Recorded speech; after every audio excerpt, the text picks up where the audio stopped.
July was such a hectic month for me and I didn't manage to do nearly as much reading as I had hoped to. I only managed to finish 9 books in total in the month of July, which is a fine reading month by any means, but it's not my best, and so I was a little bit disappointed, but 9 is still a fine number. I wrapped up the first 5 books that I read in the month of July already, and I'll leave that video linked down below. So today I'm just going to talk about the final 4 books that I read in the month of July and what I thought about them. The first book that I have to talk about is Midwinter by John Buchan.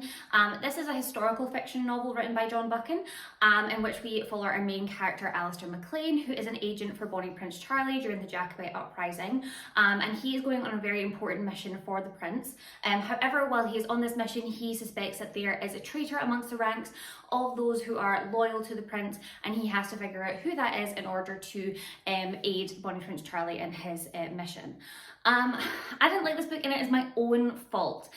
First of all, I do not like books set during the Jacobite uprising, particularly books written between like the Victorian era and like the Edwardian era, because the Jacobite uprising was so romanticised during this time period, and it was a terrible time for ordinary Scottish people. So I just do not enjoy reading books set during this time. I didn't like Waverley, I didn't like Midwinter, and I knew that I wasn't going to like it as soon as I realised that it was about the Jacobite uprising, so that's really on me. And secondly, I don't really gel with John Buchan's writing style that much. This man is no vibes, all plot. So that is something that I don't really gel with. There wasn't really any descriptive moments, and it really felt like there wasn't a moment for either the characters or the reader to breathe, as with each page they're just hammering into the next plot point, which I also find confusing because there's not a lot to distinguish between the individual characters. This is not going to be my last John Buchan book, however, because I still have one unread on my shelves, but it's going to be my second last. I will not be picking up any more John Buchan moving forward, and I give this book 2 out of 5 stars. The next book I have to talk about is Miss Austen by Jill Hornby. This is a historical fiction novel focusing on Cassandra Austen, Jane Austen's sister, as she goes to stay in the house of an old family friend as they are about to leave this house and for the last time. It seems like she's just there on like an ordinary visit to spend time in this house that she knew so well, but she's actually there to hunt out any letters that her sister Jane may have written to the occupants. So this story is actually based on true events. Cassandra Austen burned over 100 letters written by Jane Austen after her death, and no one's 100% sure why. So this is sort of like an imagining about why Cassandra Austen went to the lengths to destroy her sister's words, particularly when they could have brought her so much comfort and also given such an insight into Jane Austen's life. So as we follow Cassandra as she's reading through these letters that Jane has written to the occupants of this house that she's staying in, we follow as Cassandra reminisces on her time as a young woman and the time spent with her sister, and those were the parts of the book that really stood out to me. I really enjoyed hearing about their time and their uncertainty as young unmarried women, their endeavours to find comfort and security, and Cassandra's endeavours to encourage Jane to write and to pursue having her works published. I found that really interesting. This book was not heavy on the plot. There was quite a lot of vibes going on here, which is definitely something that I preferred over my previous read, Midwinter. And all in all, I did really enjoy this book and I gave it 4 out of 5 stars. The next book that I have to wrap up is The Ophelia Girls by Jane Healey. This is a novel that follows 2 timelines. The first is set in 1973 and follows Ruth, who is spending the summer with a group of girls that she's become close friends with, and they become obsessed with an art project where they are imitating the drowning Ophelia in the river and taking pictures with one another. And they are enjoying their summer until a tragic event changes their lives forever. The second timeline is set in 1997 and follows Ruth's daughter Maeve.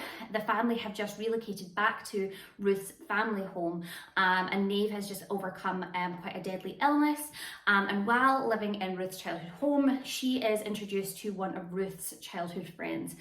That summary was quite convoluted, but I hope you were able to follow me through. For me, I was really disappointed in this book. I was so let down by it.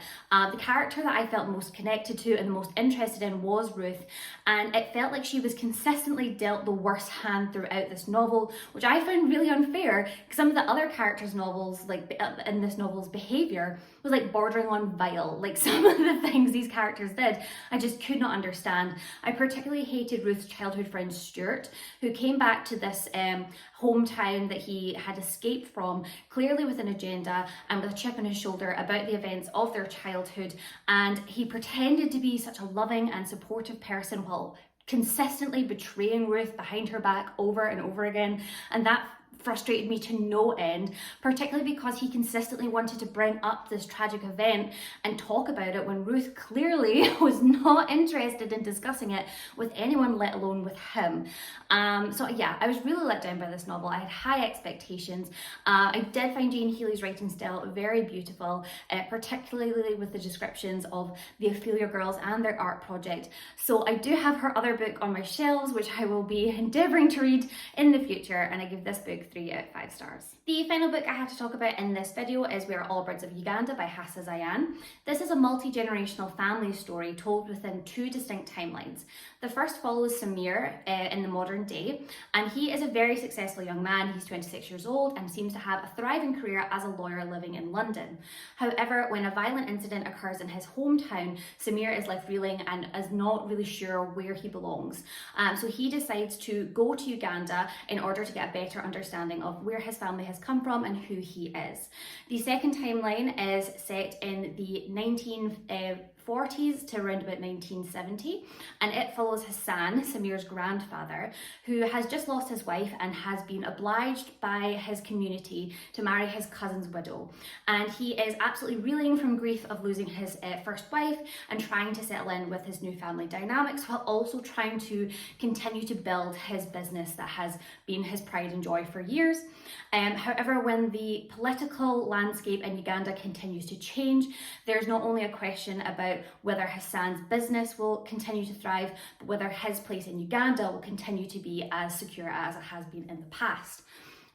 I thought this book was very, very interesting and taught me a lot about things that I had no idea about. For example, I didn't realise that there was quite a large Indian population in West African countries during the British Empire.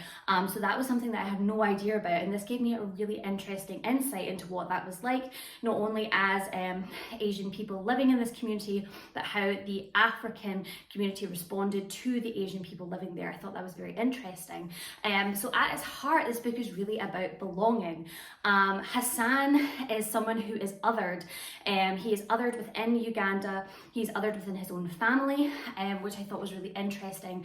And the political unrest in Uganda during this time means that he was not only othered by his community, but also by the politics within Uganda, which I thought was fascinating. And Samir is also someone who is othered. He is othered at his workplace because of his religion, the violence in his community at home towards people of his ethnic background has also made him feel othered, and he's othered within his own family by not living up to their expectations.